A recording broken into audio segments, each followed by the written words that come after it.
구약성경 출애굽기 17장 1절부터 7절까지의 말씀입니다. 구약성경 제가 진 성경은 108면에 있습니다. 108면 출애굽기 17장 1절부터 7절까지 앞에 영상을 보셔도 됩니다.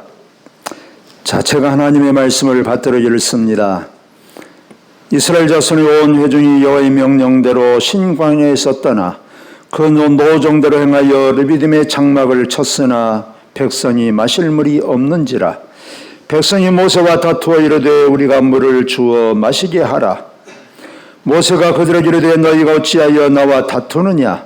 너희가 어찌하여 여호와를 시험하느냐?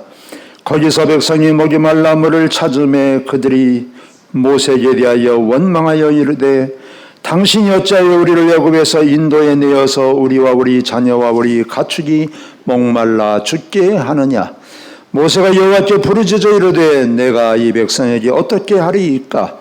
그들이 조금 있으면 내게 돌을 던지겠나이다. 여호와께서 모세에게 이르시되 백성 앞을 지나서 이스라엘 장로들을 데리고 나일강을 치던 내 지팡이를 손에 잡고 가라. 내가 호렙산에 있는 그 반석 위 거기서 내 앞에 서리니 너는 그 반석을 치라. 그것에서 물이 나오리니 백성이 마시리라. 모세가 이스라엘 장로들의 목전에서 그대로 행하니라. 그가 그곳 이름을 마사 또는 무리바라 불렀으니 이는 이스라엘 자손이 다투었음이요 또는 그들이 여호와를 시험하여 이르기를 여호와께서 우리 중에 계신가 안 계신가 하였음이더라. 아멘. 사람이 살아가는데 물은 필수입니다. 물이 없이는 살 수가 없지요. 그래서 고대 인류 그 4대 문명이 시작되는 것도 강가에서 시작이 됐습니다. 4대강 문명이라고 하지 않습니까? 그것뿐만 아니라 우리가 농사를 짓는 것도 우리는 목축업을 하지 않습니다만 목축업을 하든 무엇을 하든 간에 물이 없이는 할 수가 없어요. 물이 없이는 살 수가 없습니다. 농사만 아니라 당장 며칠만 물을 안 마셔도 어떻게 됩니까? 음식이야 제가 어렸을 때는 저희 어머니가 그랬어요. 남자는 7일 굶으면 죽고 여자는 8일 굶으면 죽는다고. 우리 어머니도 어디서 들으셨나. 근데 지금이야 이제 참 영양가가 충분하니까 몇십일 더 살기는 합니다만 하여튼 음식은 2, 30일을 안 먹어도 그런 대로 또 삽니다. 그러나 물은 2주일만 안 마셔도 죽는다고 그러잖아요. 이 잔이 속에 있는 잔이 붙어버린다고 그러잖아요. 물을 마시지 않으면. 이처럼 물은 꼭 필요하고 그야말로 항상 우리 옆에 있어야 사는 것입니다. 자, 그런데 오늘 성경만 하나님께서 우리에게 주시는 말씀을 보면 또 이스라엘 백성들이 또 물이 없어요. 신광야에서 양식이 떨어졌을 때 하나님께서 날마다 양식을 주셨고 또 고기를 주셨고 그래서 이제 살아갔는데 이제 신광야를 떠나서 또 지나가다가 르비딤이라는 곳에 이제 장막을 쳤는데 또 그곳이 또 물이 없습니다. 광야라고 하는 게 물이 없어요. 원래가 무엇보다도 물이 있어야 된단 말이죠. 양식이 없는 것은 그야말로 2, 30일도 살지만 물이 없으면 며칠도 살기가 힘든단 말이죠. 그런데다가 이 광야 아닙니까? 제가 며칠 전에도 제가 광야에 관한 그 책들을 좀 봤어요. 그랬는데 이 광야는 그야말로 이게 낮에는 불볕 떠요, 밤에는 춥지요. 이러니 물이 없다라고 하는 것은 그야말로 절체절명의 위기입니다. 그래서 이스라엘 백성들도 그렇게 말하지 않습니까? 우리와 우리의 자녀, 우리의 가축이 목말라서 죽게 됐다. 물이 없으면 죽는 거지요. 당장에 사느냐 죽느냐 이 문제예요. 현실을 그야말로 타는 목마름으로 인한 갈증으로 죽게 될 처지. 시간이 가면 자동으로 죽게 되는 거지요. 자, 이런 처지에 있을 때 이스라엘 백성들의 이 반응이 어떻습니까? 오늘 1절, 2절 상반절에 보면 이스라엘 백성들이 이랬어요. 제가 다시 한번 읽겠습니다. 이스라엘 자손이 온 회중이 여호와의 명령대로 신광야를에서 떠나 그 노정대로 행하여 리비딤 장막에 쳤으나 백성이 마실 물이 없는지라 백성이 모세와 다투어 이르되 우리에게 물을 주어 마시게 하라. 자, 그들은 자기들 마음대로 돌아다닌 게 아니에요.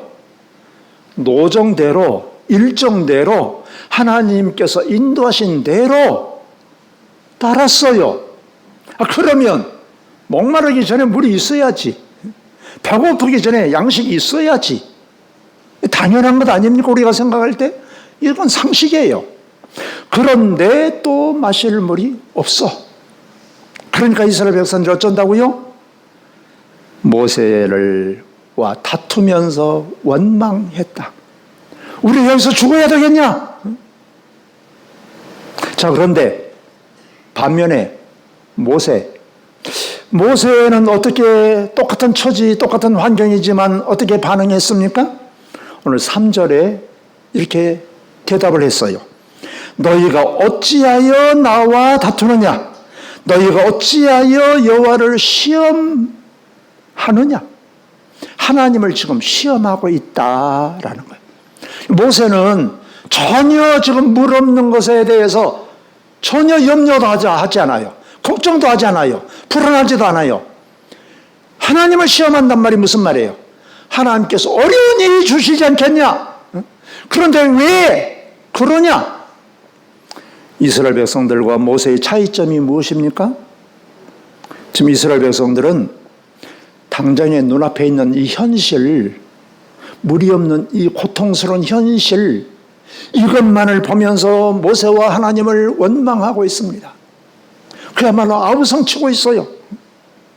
이스라엘 백성들은 지금까지 하나님께서 그야말로 수많은 지금까지 일정들 속에서, 과거 속에서 사람의 상식과 경험과 능력을 뛰어넘어서 하나님께서 그들을 돌봐주셨고 죽음의 자리에서 건져주셨던 그 모든 일들을 다 잊어버리고 있어요. 뭐 그런 일들이 1년 전도 아니고 5년 전도 아니고 10년 전도 아니고 한두 달 사이에 일어난 일들이에요, 이게. 하나님께서 그야말로 한두 달 이전에도 10가지 애굽에서 재앙을 하나님께서 통해서 우리들을 지켜주시고 건져주시고 하나님께서 황해를 가르시고 수많은 이런 기적들을 통해서 우리를 살려주시고 건져주셨는데 이런 것은 전혀 잊어버리고 눈에 보이는 환경, 현실을 보면서 지금 낙심하고 절망하고 원망하는 이런 이스라엘 백성들의 모습을 우리가 보게 되는 것입니다. 자, 그러나 오늘 모세는 어떠냐라는 거예요. 조금 전에 3절에서 보았습니다만 어찌하여 왜 하나님을 시험하냐? 이 말은 무슨 말입니까? 왜 나한테 따지냐? 왜 하나님을 시험하냐? 지금까지 수없는 일들 속에서 우리를 보시고 우리를 표를 채우신 그 하나님을 잊어버리 믿지 못하고 이분은 또 어떻게 해주실까? 하나님을 시험하냐? 하나님께서 이런가? 하나님께서 저렇게 하신가? 하나님을 저울에 건달아 본다 이거예요, 지금. 이 말은 무슨 말입니까? 하나님에 대한 의심하고 있어요. 믿음이 없다는 거예요, 믿음이. 모세는 지금 이스라엘 백성들을 책망하는 것입니다. 너희들은 지금 믿음이 없는 행동을 한다 말하는 거예요. 지금까지 수없이 이 한두 달 그 안에도 수없이 하나님께서 우리를 돌보시고 보호하시고 인도하시고 하나님께서 그렇게 우리에게 모든 것을 있어야 할 것을 채워주셨다고 한다면 어련히 하나님께서 이번 문제도 해결해 주시지 않겠냐? 그런데 왜 또 하나님을 건드려 보냐?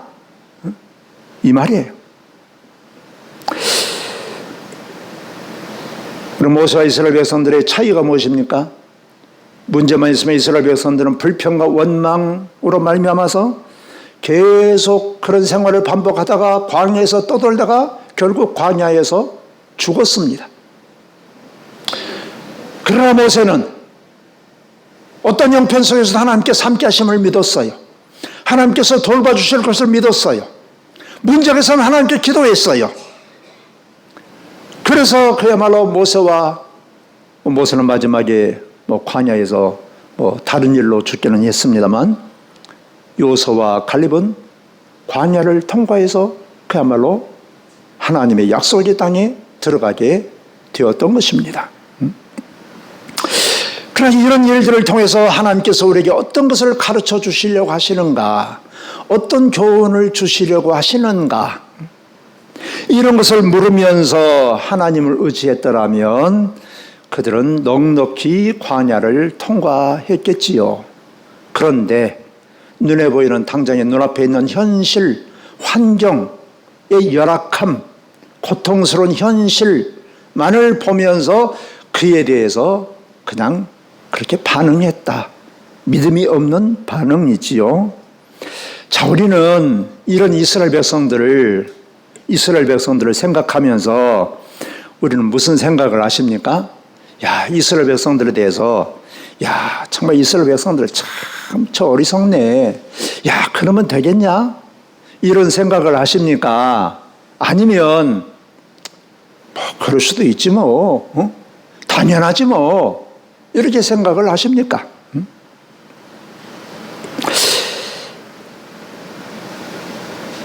이스라엘 백성들이 아니라 우리 자신들을 한번 생각해 볼 필요가 있어요. 우리 자신은 어떠냐? 사실은 이스라엘 백성들의 모습이 우리의 모습과 별로 다르지 않습니다. 별로 다르지 않는 게 아니라 똑같다고 말할 수 있어요.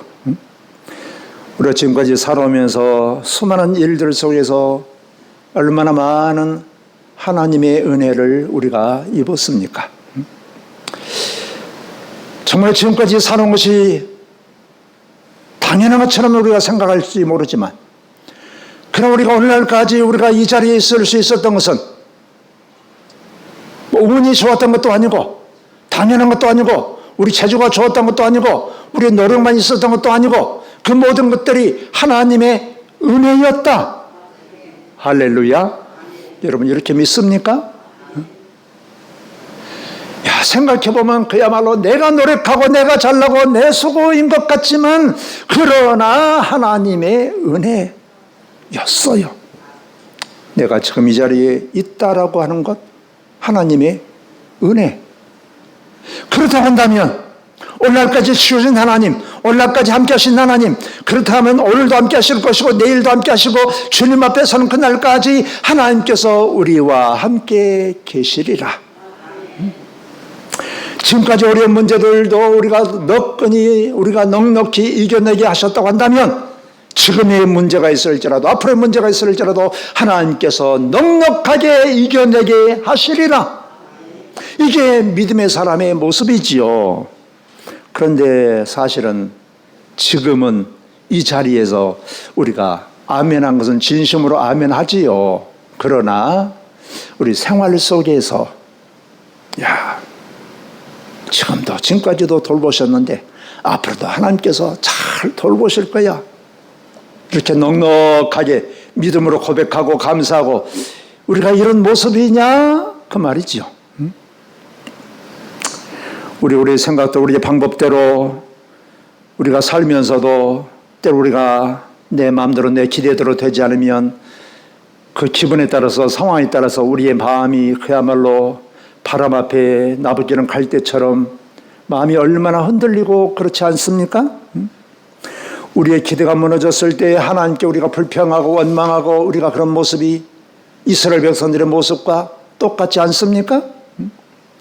이스라엘 백성들이 왜 이런 어려움에 처했을까요? 하나님께서 그들을 잘못 인도하셔서 그랬을까요? 지금까지 이스라엘 백성들은 여러 가지로 하나님께로부터 훈련을 받았어요. 사건들을 통해서 하나님께서 돌보시고 지켜주시고 하나님의 능력으로 건져주시는 이런 사건들을 경험했어요. 그런데 아직도 이스라엘 백성들은 하나님의 수준에 미치지 못해요. 그래서 그 부분에 관해서 다시 비슷한 시험을 받고 있는 것입니다. 그래서 이스라엘 백성들은 지금 하나님의 학교에서 지금 시험 받고 있어요. 이것을 그 예수 전도단에 있는 최영서 목사님인가요? 그 성령의 학교라는 책에서 아주 설명해 주고 있습니다. 우리 좀 책을 읽으실 수 있는 분들은 성령의 학교는 아주 필독서예요. 좀 시간이 아주 출판된 데가 된 지가 좀 됐습니다만 아주 감동적이고 아주 참 우리에게 많은 교훈을 주고 있어요. 자, 그래서 성령 학교라고 표현을 하는데 어쨌든 성령의 학교든 하나님의 학교든 우리는 지금 하나님의 학교에서 지금 훈련받고 있는 거예요. 이스라엘 백성들이 훈련받고 있는 거예요. 자, 그런데 이스라엘 백성들이 계속 시험에 합격해야 2학년, 3학년으로 올라가고 고등학생 되고 대학생 되고 그러지. 근데 계속해서 미끄러지는 거 미끄러지니까 다시 다람쥐 쳇바퀴 돌듯이 다시 도는 거예요. 다시 돌아서 똑같은 시험을 계속 치러야 돼. 계속 유급. 그러다 이스라엘 백성들이 40년 동안 광야를 통과하지 못하고 광야에서 죽지 않았습니까? 자, 우리가 여러 가지 일들로 인해서 우리가 시험을 받지요. 물질에 대한 문제로 시험을 받을 수도 있습니다.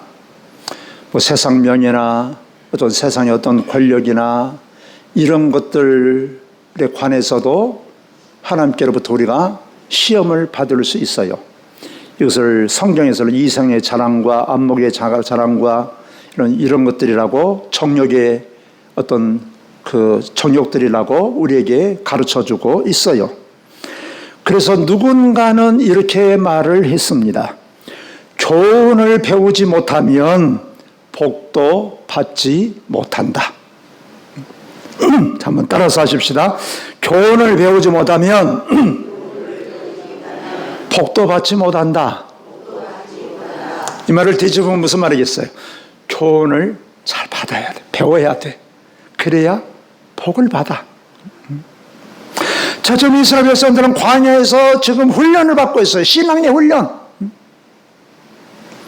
이 신앙의 훈련은 어떤 훈련입니까? 내 힘으로 사는 것이 아니라 하나님의 힘으로 산다 라는 훈련이에요. 광야에서 내 힘으로 할 수 있는 게 없다니까. 내 노력에도 안 돼. 발버둥 쳐도 안 돼. 힘으로도 안 돼. 지식으로도 안 돼. 안 돼요. 광야에서는 돈도 필요 없어. 돈이 무슨 쓸모가 있습니까? 어디에 있습니까? 광야에서 정말 필요한 것은 다른 게 아니야. 물 한 병, 양식, 그거지 뭐 다른 게 없어요. 그러니까 내 힘으로 사는 것이 아니라 오직 하나님의 힘으로 삽니다. 이걸 배우는 훈련이에요. 바로 우리도 마찬가지입니다. 모든 사건들 속에서 하나님께서 우리에게 가르치시고자 하는 것, 교훈을 주시고자 하는 것은 뭐냐? 너는 네 힘으로 사는 게 아니야. 하나님으로 말미암아 사는 거야. 이걸 우리가 깨닫기를 원한다니까. 이걸 머리로만 아니라 우리 전 온몸으로, 온 삶으로 이걸 깨닫기를 원하신다니까. 여러분, 머리하고 이게 가슴은 다른 거예요. 머리로는 아는데 마음이 안 따라가. 여러분 그러지 않습니까? 우리 하나님의 자녀됨을 우리가 확실히 알고, 나는 분명히 하나님의 자녀이니까 하나님께서 내 삶을 책임져 주시리라. 할렐루야.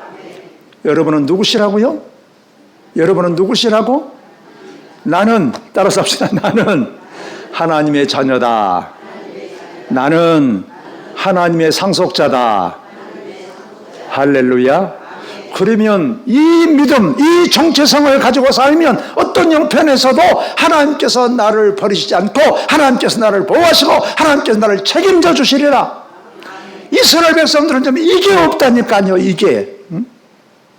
그러니까 환경만을 바라보면서 하나님, 왜 이런 환경 속에 우리가 살면서 죽어야 됩니까? 그러면서 눈에는 하나님이 안 보이니까 눈에 보이는 모세에게 그냥 대들고 원망하고 그러는 거예요. 지금 이스라엘 백성들의 모습이 어떻습니까? 자기 생각대로 자기 기대대로 되지 않으면 대들고 불평하고 원망하고 그러는 거예요. 그런 이스라엘 백성들은 결국 광야를 벗어나지 못했다. 이것은 오늘 우리도 똑같다라는 거예요. 그래서 사도 바울이 고린도전서 10장에서 우리에게 말씀하고 있지 않습니까? 이스라엘 백성들이 광야에서 당한 그 모든 시험은 바로 우리에게 거울과 같다. 이스라엘 백성들이 불평하고 원망하다가 광야에서 다 망했다. 너희도 그럴래? 우리 너도, 저와 여러분도 괜히 내 마음대로 내 뜻대로 되지 않는다고 원망하고 불평하다가 그냥 죽을래? 죽을래 살래? 그러는 것입니다, 여러분. 이스라엘 백성들은 원망하고 대들었지만 모세는 이럴 때 어떻게 했습니까? 오늘 4절에 그랬어요. 모세가 여호와께 부르짖어 이르되 내가 이 백성에게 어떻게 하리까? 그들이 조금 있으면 내게 돌을 던지겠나이다. 그러니까 지금 아주 위기. 지금 죽을지 모르는 아주 절박한 상황이에요. 곧 그냥 이스라엘 백성들이 곧 돌을 쳐서 그냥 쳐 죽일 것 같다니까요. 그때의 모세가 뭐했냐? 하나님께 부르짖어 기도했다. 여러분, 우리가 보면 문제가 있으면, 어려움이 있으면 속된 말로 탁 뒤로 나자빠져가지고 낙심하고 한숨 쉬고 아이고 못 살겠네. 내가 교회를 내가 몇 년 다녔는데 어떻게 하나님께서 이러실 수가 있냐? 뒤로 나자빠져 버린 사람이 있어요. 원망하고 불평하는 사람이 있어요. 이런 사람은 문제가 해결이 된다? 안 된다. 안 돼. 그럼 어떻게 해야 되느냐? 이 문제를 가지고 하나님 앞에 나오는 사람이 있다라는 거예요. 그가 누구라고요? 모세. 여러분, 기도라고 하는 것이 무엇입니까? 기도를 여러 가지로 개념을 정리할 수 있습니다만, 기도는 우리의 모든 염려와 걱정거리를 가지고 하나님께 나가는 거예요. 나가는 것. 여러분, 우리가 염려가 되고 걱정거리가 될 때 우리가 뭘 해야 되느냐? 기도해야 된다. 그 말이죠. 내 걱정과 염려 모든 것들을 다 하나님께 가지고 나가서 하나님께 아뢰는 것입니다. 하나님께 맡기는 거예요. 오늘 모세는 그 걱정거리가 기도가 되었어요. 문제를 기도로 승화시켰습니다. 이것이 바로 살아있는 사람과 영적으로 죽어있는 사람의 차이예요. 영적으로 죽어있는 사람, 잠자는 사람은 문제가 있으면 뒤로 나자빠진다니까요. 그냥 포기해. 이거 못 살겠네. 신앙생활 해야 되고 별 볼 일 없네. 나자빠져 버려. 교회 나올 힘이 없어. 그러나 살아있는 사람은 이때야말로 하나님께 기도로 나아가는 사람이다. 한번 따라서 하십시다. 나에게 걱정거리를 주심은 기도하기 위함이다. 믿습니까? 기도하셔야 된다고. 두 분이 따라서 안 하시네. 이러면 안 된다니까, 여러분. 그 노래 있잖아요. 기도할 수 있는데 왜 걱정하십니까? 기도할 수 있는데 왜 염려하십니까? 마귀는요, 이것을 우리에게 바꿔서 가르쳐 준대요. 염려할 수 있는데 뭐하러 기도하냐? 왜 염려하지? 쓸데없는 기도를 하냐? 기도한다고 되냐? 이 마귀의 속삭임이에요. 이것에 넘어가면 안 된다니까. 여러분, 기도는 우리가 하나님께 가까이 하는 것입니다. 저는 기도하지 않는 사람들을 보면 상당히 저는 존경스럽습니다. 야, 얼마나 참 간이 부었으면 기도도 안 하고 잘 사냐? 여러분, 기도하지 않으신 분 보면 참 저는 부러운지 존경스러운지 알 수가 없어. 어떻게 기도하지 않고도 잘 사냐고, 여러분. 하나님께서 에레미야 선지자에게 이렇게 말씀하십니다. 너는 내게 부르짖으라. 내가 내게 응답하겠고 내가 알지 못한 크고 비밀한 일을 내게 보이시리라. 그래서 이 모세는 그야말로 이런 위기에 있을 때 하나님께 부르짖었다니까요. 부르짖었어요. 그랬더니 어떻게 됐습니까? 하나님께서 모세의 부르짖음에 응답하셨습니다. 6절에 내가 호렙산에 있는 그 반석 위 거기서 내 앞에 서리니 너는 그 반석을 치라. 그것에서 물이 나오리니 백성이 마시리라.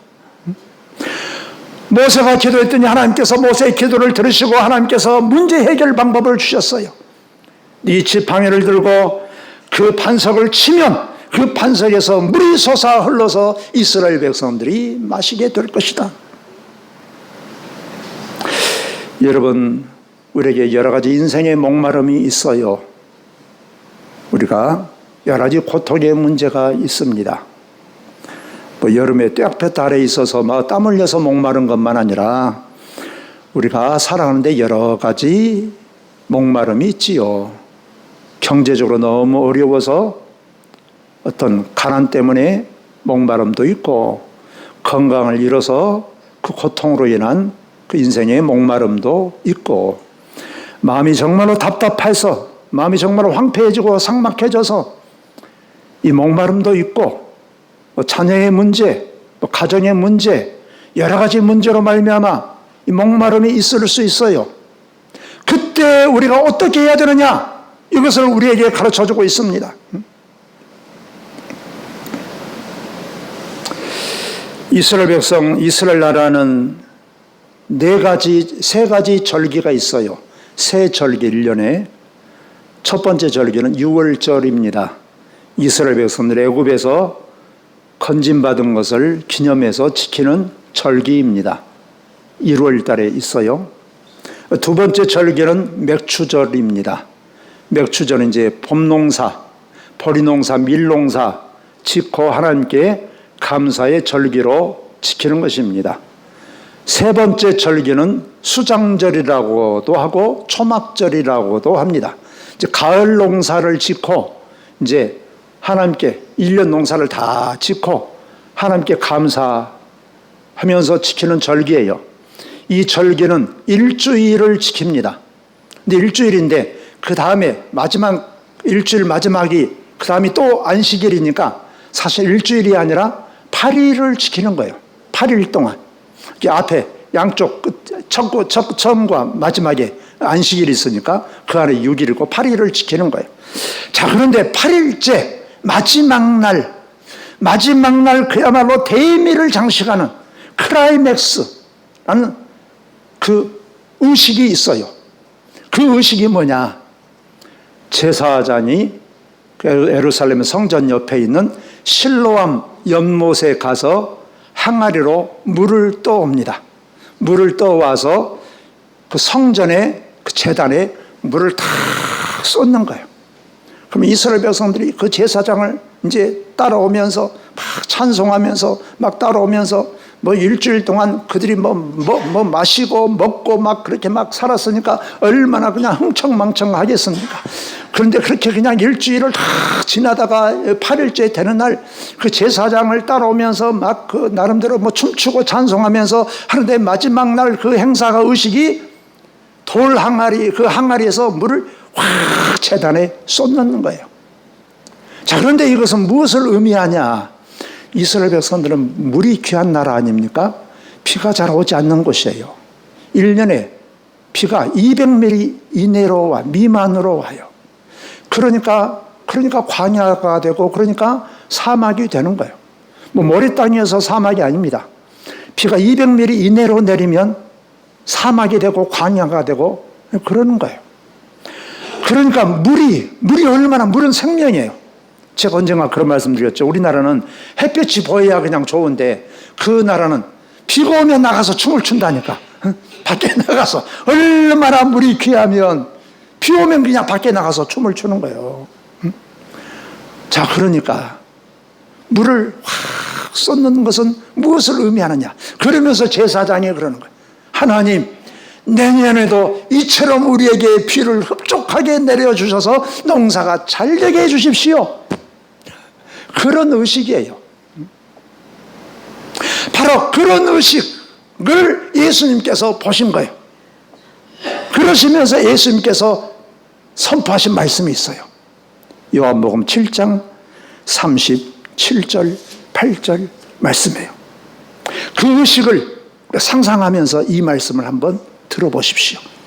명절 끝날 8일째 끝날 곧 큰 날에 예수께서 서서 외쳐 이르시되 누구든지 목마르거든 내게로 와서 마시라. 나를 믿는 자는 성경의 이름과 같이 그 배에서 생수의 강이 흘러나오리라 하시니, 배에서 생수의 강이 목마르지 않는다 이거예요. 인생이 목마르지 않아. 여러분, 예수님께서 요한복음 4장에서 수가성 우물가에서 여자를 만나지 않습니까? 여자를 만나서 그랬어요. 내게 물을 달라 했더니 여자가, 아니 당신은 유대인이면서 나를 상종한 나한테 말을 걸고 그랬습니까? 그랬더니 예수님께서 말씀하시는 거예요. 내가 누구인 줄 알았더라면 내가 너한테 물을 구하는 것이 아니라 네가 나한테 물을 구했을 것이다. 내가 너에게 주는 물은 영원히 목마르지 않을 것이다. 그랬어요. 수가성 우물가의 여자가 예수님이 어떤 분인가를 만났어요. 알았어요. 그리고 마을로 뛰어가서 내가 메시아를 만났다고 외치고 다니지 않습니까? 우리가 정말로 예수님을 만나면 세상이 바꿔지는 거예요. 세상이 변한 거예요. 세상은 어제와 지금도 똑같아. 우리의 마음이 생각이 바뀌면 세상이 달리 보이는 거예요. 여러분들 그런 경험들 아마 해보셨을 거예요. 제가 죽음 앞에 있다가 오늘 죽을까 내일 죽을까 내가 그냥 자결을 해버릴까, 산에 가서 기도하다가 그냥 죽어버릴까, 그리고 그냥 고민하고 그러다가 또 이제 교회당에 가서 또 고개 쳐박고 주여 어떻게 하겠습니까? 그런데 하나님께서 야, 내가 너를 사랑한다. 내가 너를 불렀다. 너는 내 길을 가라. 그 말씀이 제 마음에 부딪히자마자 참 죄송한데 가장 먼저 들은 생각은 나 안 죽겠구나. 그 생각이 들었어요. 나 안 죽겠구나. 그리고 세상이 달리 보이는 거예요. 세상이. 야, 하나님이 나를 사랑하시다니. 하나님께서 나 같은 것을 부르시다니. 그러니까 여러분, 걸어가는데 내가 걸어다니는지 구름 위를 타고 가는지 내가 잘 알 수가 없어요. 세상이 완전히 달리 보이는 거예요. 그때가 11월 말인데 낙엽이 땅에 굴러가는 것만 봐도 너무 새로워. 어제와 오늘이 다를 게 없어요. 그런데 새로운 거야 이게. 아마 여러분들도 저와 똑같은 그런 체험은 아니지만 그런 체험들을 하셨을 거예요. 여러분, 주님을 만나면 세상이 새로운 거예요. 세상은 똑같아요. 환경은 똑같아요. 눈에 보이는 똑같은데 내 마음이 변하니까 세상이 달라져 버려. 그야말로 주님께서 주시는 목마르지 않는 생수를 주신다니까. 여러분, 어려움이 있습니까? 인생이 목마르십니까? 하나님을 찾으십시다. 하나님께 기도하십시다. 하나님께 부르짖으십시다. 하나님은 우리의 기도를 외면하지 않으세요. 하나님은 우리의 기도를 들으시고 우리의 목마름을 해결해 주십니다. 이 세상 사는 사람들은 어떤 처지에서도 참된 만족이 없어요. 아무리 돈을 많이 가져도, 아무리 어떤 권력을 가져도, 여러분 어떤 명예를 가져도 참된 만족은 없어요. 영원하지 않습니다. 오직 하나님으로만 우리의 인생의 목마름을 해결할 수가 있어요. 우리가 어떤 일로 인해서 목마르십니까? 그것은 하나님께서 우리를 부르시는 거예요. 하나님께 나오라는 거예요. 기도하라는 거예요. 하나님께 나가서 기도하십시다. 부르짖으십시다. 하나님을 새롭게 만나서 그야말로 하나님과 더불어 성령님의 감동되어서 사는 복된 성도들이 되시기를 주의 이름으로 축원합니다. 기도드립니다. 우리 영원한 생명수가 되신 우리 주님, 우리 주님은 우리에게 영원한 생명수, 우리의 배에서 생수강이 넘쳐흐르게 하십니다. 저희들 주님을 바라보게 하시고, 주님을 부르게 하시고, 주님께 기도하게 하시고, 부르짖음으로 말미암아 주님을 만나기를 원합니다. 주님께서 주시는 영원한 생명수로 저희들이 살아가게 하여 주옵소서. 예수님 이름으로 기도하옵나이다. 아멘.